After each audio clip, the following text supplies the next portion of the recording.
ଆଜ୍ଞା ନମସ୍କାର। ମୁଁ ପ୍ରଥମରୁ କହି ରଖେ ଯେ ଶୈଳବାଳା ମହିଳା ମହାବିଦ୍ୟାଳୟକୁ ବିଶ୍ୱବିଦ୍ୟାଳୟ ମାନ୍ୟତା ଦେବା ପାଇଁ ଛାତ୍ରୀମାନେ ଯେଉଁ ଆନ୍ଦୋଳନ କରୁଛନ୍ତି ଦୀର୍ଘ 2.5 ମାସ 3 ମାସ ହେଲାଣି, ଏ ଦାବି ତ ବହୁତ ପୁରୁଣା, କିନ୍ତୁ ଏବେ ଯେଉଁ ଆନ୍ଦୋଳନ ଆରମ୍ଭ ହୋଇଛି ତାକୁ ମୁଁ ଦୃଢ଼ ସମର୍ଥନ କରୁଛି। ଆଉ ପ୍ରଶାସନ ସରକାର এই ଦାବିକୁ ଯେଉଁ ଅଣଦେଖା କରୁଛନ୍ତି ମୁଁ ତାକୁ ଦୃଢ଼ ନିନ୍ଦା କରୁଛି। କଥା ହେଉଛି ଶୈଳବାଳା ମହିଳା ମହାବିଦ୍ୟାଳୟ ହେଉଛି ଓଡ଼ିଶାର ସବୁଠାରୁ ପୁରୁଣା କଲେଜ ଆଉ ଓଡ଼ିଶାର ପ୍ରଥମ ମହିଳା ମହାବିଦ୍ୟାଳୟ, ଯାହାକି ଉତ୍କଳ ଗୌରବ ମଧୁସୂଦନ ଦାସଙ୍କ ଉଦ୍ୟମରେ ପ୍ରତିଷ୍ଠା ହୋଇଥିଲା। 100 ବର୍ଷରୁ ଉର୍ଦ୍ଧ୍ୱ ହେଲାଣି ସେ କଲେଜ। ଖାଲି କଟକର ନୁହେଁ, ଏହା ଓଡ଼ିଶାର ଗର୍ବ ଓ ଗୌରବର କଲେଜ। এই কলেজের অনেক প্রতিষ্ঠিত মহিলা পড়িকি আন্তর্জাতিক স্তরের দেশরে রাজ্যরে বহুত ভালো ভালো পদবীরে চাকরি করছেন বি এবে বহুত প্রতিষ্ঠিত হয়েছেন, বহুত না কমাইছেন। তেণু এ নিশ্চিন্ত ভাবে আমার রাজ্য পাই গোটে গৌরবর কলেজ। তা সাংরে আমার মানে উৎকল গৌরব মধুসূদনଙ୍କର ନାଁ ଯୋଡ଼ା ହେଇଛି, ତାଙ୍କର ଉଦ୍ୟମ ସେଥିରେ ଅଛି। ତେଣୁ ଏ କଲେଜ କେବଳ ଆମ ପାଇଁ କଲେଜ ନୁହେଁ, ଏ ଗୋଟେ ପ୍ରତ୍ୟେକ ଓଡ଼ିଶାବାସୀଙ୍କ ପାଇଁ ଏକ ମାନେ ଇମୋସନ୍ ବି କହିହେବ। କିନ୍ତୁ ପିଲାମାନେ ଯେଉଁ ଆନ୍ଦୋଳନ କରୁଥିଲେ ଆଉ ଦୀର୍ଘ ଗତ 3-4 ଦିନ ହେଲା ସେ ଆନ୍ଦୋଳନ ବ୍ୟାପକ ଭାବରେ ହେଇଥିଲା। କିନ୍ତୁ ଆଜି ବଡ଼ ଦେଖିବାକୁ ମିଳିଲା ଗୋଟେ ଆଶ୍ଚର୍ଯ୍ୟ ଜିନିଷ ଯେ କଲେଜର ମାନେ ସେ ଆନ୍ଦୋଳନକୁ ଭଣ୍ଡୁର କରିବା ପାଇଁ ଦାବି ତ ଛାଡ଼ନ୍ତୁ, କନସିଡର କରିବେ, ବିଚାରାଧୀନ ଅଛି, କ'ଣ କ'ଣ କହୁଛନ୍ତି, କିନ୍ତୁ ସେ ଆନ୍ଦୋଳନକୁ ଭଣ୍ଡୁର କରିବା ପାଇଁ ଆଜିଠୁ ଉଦ୍ୟମ ଆରମ୍ଭ ହୋଇଯାଇଛି। ଆପଣଙ୍କର କଲେଜର ମୁଖ୍ୟ ଫାଟକ ପାଖରେ ବ୍ୟାରିକେଡ୍ କରିକି ପୋଲିସମାନଙ୍କୁ ବସାଇ ଦିଆଯାଇଛି, ବାହାରେ ଗଦାଏ ପୋଲିସମାନଙ୍କୁ ରଖାଯାଇଛି, ଭିତରେ ପୋଲିସ ଛାଉଣି କରିଦିଆଯାଇଛି, ସାଇଡ଼୍ରେ ଗୋଟେ ଛୋଟ ଗେଟ୍ରେ ଚେକିଂ କରିକି ଛାଡ଼ୁଛନ୍ତି ଭିତରକୁ, ମାନେ ପିଲାଙ୍କୁ ବାହାରକୁ ଆସିବା ପାଇଁ ଦେଉନାହାନ୍ତି ଯେଉଁମାନେ ଆନ୍ଦୋଳନ କରୁଥିଲେ।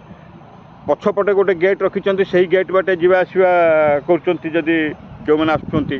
ତେଣୁ ଗୋଟେ ପୋଲିସ ଛାଉଣି କରିକି ପିଲାମାନଙ୍କ ଆନ୍ଦୋଳନକୁ ଭଣ୍ଡୁର କରିବା ପାଇଁ ଚେଷ୍ଟା କରୁଛନ୍ତି ସରକାର।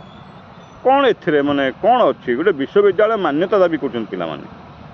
ଆଉ ସବୁଠୁ ଲଜ୍ଜାଜନକ କଥା ହେଉଛି ଯେ ପିଲାମାନେ ଯେତେବେଳେ ସକାଳୁ ରାତି 11ଟା ପର୍ଯ୍ୟନ୍ତ ଖରାରେ ରାସ୍ତା ଉପରେ ଆନ୍ଦୋଳନ କରୁଥିଲେ, ଅପେକ୍ଷା କରୁଥିଲେ, ଦାବି କରୁଥିଲେ ଯେ ପ୍ରଶାସନ ତରଫରୁ, ସରକାରଙ୍କ ତରଫରୁ କିଏ ଆସିକି ଆମ ସାଙ୍ଗରେ ଆଲୋଚନା କରନ୍ତୁ, ଭେଟନ୍ତୁ। ସେ ସମୟରେ ଆମର ଉଚ୍ଚଶିକ୍ଷା ମନ୍ତ୍ରୀ, ଯାହାଙ୍କର ଏ ବିଭାଗ ଉଚ୍ଚଶିକ୍ଷା ମନ୍ତ୍ରୀ, ଜଷ୍ଟ ଆପଣଙ୍କର ଶୈଳବାଳା କଲେଜଠୁ 5 ମିନିଟର ରାସ୍ତା, 0.5 କିଲୋମିଟର ରାସ୍ତା, ସେଠି ଆସିକି ମହାନଦୀରେ ନାବକେଳି କରୁଥିଲେ, କୃଷ୍ଣ ସାଜିଥିଲେ, ନାବକେଳି କରୁଥିଲେ।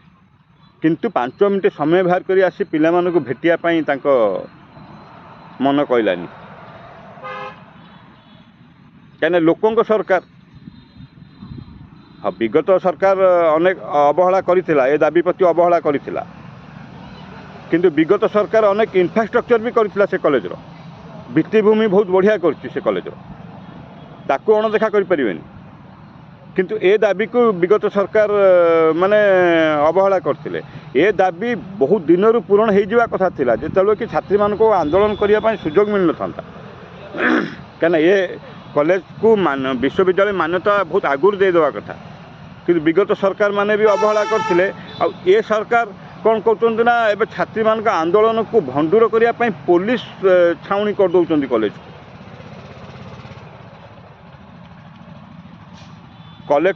କଲେକ୍ଟର କହିଲେ, ଯେଉଁଦିନ ଆନ୍ଦୋଳନ କରୁଥିଲେ ପିଲାମାନେ, ତାଙ୍କୁ କହିଲେ ଯେ ସୋମବାର ଦିନ 4ଟା ବେଳେ, ସୋମବାର ଦିନ ମୁଁ ଆସିବି, ଆସିକି ତୁମମାନଙ୍କ ସାଙ୍ଗରେ ଆଲୋଚନା କରିବି, ଆମେ ଆଲୋଚନା କରିବା କ'ଣ ହୋଇପାରିବ। ପିଲାମାନେ ସକାଳୁ ଅପେକ୍ଷା କରୁଛନ୍ତି 4ଟା ପର୍ଯ୍ୟନ୍ତ। 4ଟା ବେଳେ ତାଙ୍କୁ ଖବର ଆସୁଛି ଯେ ମୋ ଅଫିସକୁ ଆସ, ତୁମେ ବା କହିଥିଲ ତୁମେ ଆସିବ ବୋଲି। ପିଲାମାନେ କାହିଁ ତୁମ ଅଫିସକୁ ଯିବେ? କ'ଣ ସାଧନ ଅଛି ପିଲାମାନଙ୍କ ପାଖରେ ପିଲା ତୁମ ଅଫିସକୁ ଯିବେ? ତୁମେ 5 ମିନିଟ୍ ସମୟ ବାହାର କରିକି, 10 ମିନିଟ୍ ସମୟ ବାହାର କରିକି ଆସିପାରିବନି ପିଲାଙ୍କ ପାଖକୁ ଆଲୋଚନା କରିବା ପାଇଁ? ମାନେ ପିଲାମାନଙ୍କୁ ବି ଗାଲୁ ପେଲି ଦେଉଛନ୍ତି କଲେକ୍ଟର। ସେ ସ୍ଥାନକୁ ବିଧାୟିକା ଆସିଥିଲେ, ମେୟର ଆସିଥିଲେ, ସମସ୍ତେ କଥା ହେଇକି ଆଶ୍ୱାସନା ଦେଇକି ଯାଇଛନ୍ତି। ସେ କ'ଣ କାମ କରୁଛନ୍ତି, ସେ ଭିତରିଆ ଯଦି କିଛି କରୁଥିବେ ଅଲଗା କଥା, ସେଥିପ୍ରତି ତ ଆମେ ଅବଗତ ନୁହେଁ।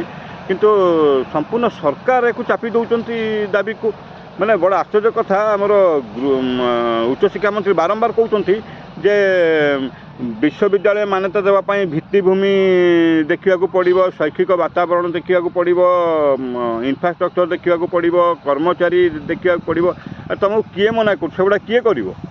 ସେଗୁଡ଼ା କ'ଣ ପିଲା ଯାଇକି ଇନଫ୍ରାଷ୍ଟ୍ରକ୍ଚର ବନେଇବେ ନା ପିଲା ଯାଇକି କର୍ମଚାରୀ ନିଯୁକ୍ତି କରିବେ? କ'ଣ ବିଶ୍ୱବିଦ୍ୟାଳୟ ମାନ୍ୟତା ଦେଲା ପରେ ଏଗୁଡ଼ାକ କରିହେବନି? ଆଉ ସେଗୁଡ଼ାକ ତ କରିବା ଦାୟିତ୍ୱ ହେଉଛି ତୁମର। ଆଉ ତୁମେ ଏଗୁଡ଼ାକ ବାରମ୍ବାର କାହିଁକି କହୁଛ?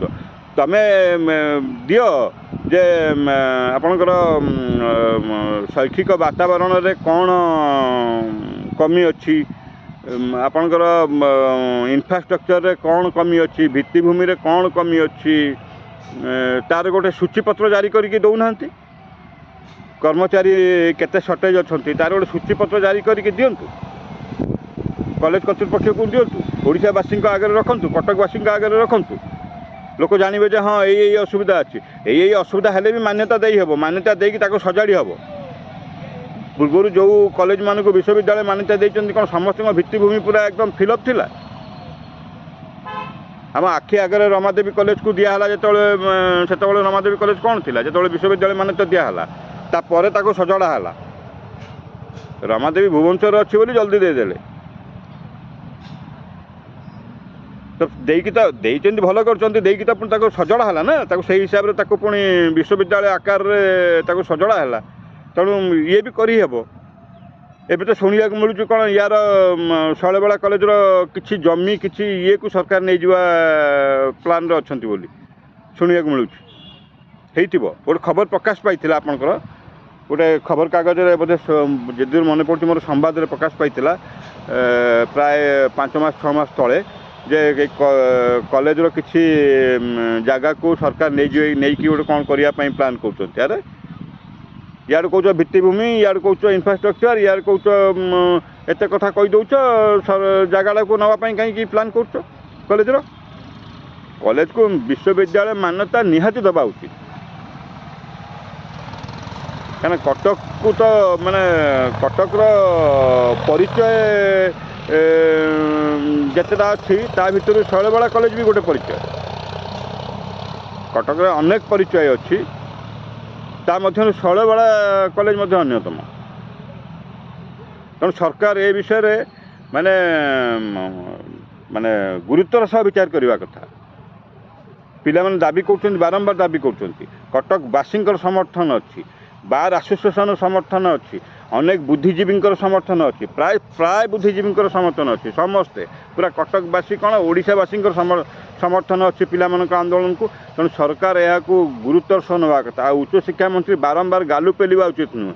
ଏ ଦରକାର, ଏଇଟା ଦରକାର, ସେଇଟା ଦରକାର, ସେଇଟା ସମସ୍ତେ ଜାଣିଛନ୍ତି।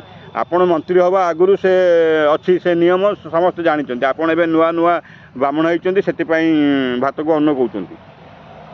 ଆପଣ ସେ ଆହୁରି କହିଲେ ଅନେକ କଥା କହି ହେଇଯିବ, କିନ୍ତୁ ଆପଣ ନାବକେଳି ଚମ୍ପାକଲି ଛାଡ଼ିକି ଆପଣ ବିଶ୍ୱବିଦ୍ୟାଳୟ ଶୈଳବାଳାର ଅସୁବିଧାକୁ ସମାଧାନ କରନ୍ତୁ, ପିଲାମାନଙ୍କ ଦାବିକୁ ପୂରଣ କରନ୍ତୁ, ଆଉ ଶୈଳବାଳା ମହାବିଦ୍ୟାଳୟକୁ ଯଥାଶୀଘ୍ର ବିଶ୍ୱବିଦ୍ୟାଳୟ ମାନ୍ୟତା ଘୋଷଣା କରନ୍ତୁ।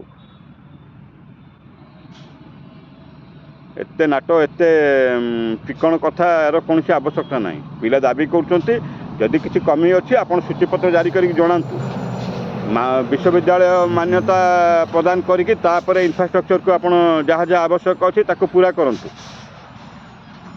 ଆଉ ସେଗୁଡ଼ା କହୁଛନ୍ତି, କାହାକୁ କହୁଛନ୍ତି, କିଏ ସେଗୁଡ଼ା, କାହା ଦାୟିତ୍ୱ ସେଗୁଡ଼ାକ? ତେଣୁ ପ୍ରତ୍ୟେକ କଟକବାସୀ ଏ ଦାବି ପ୍ରତି, ପିଲାଙ୍କ ଦାବିକୁ ସମର୍ଥନ କରିବା ଉଚିତ ଏବଂ ସରକାରଙ୍କୁ ଅନୁରୋଧ କରିବା ଉଚିତ।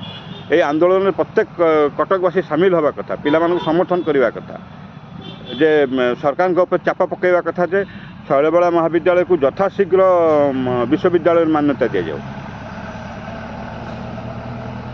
নমস্কার।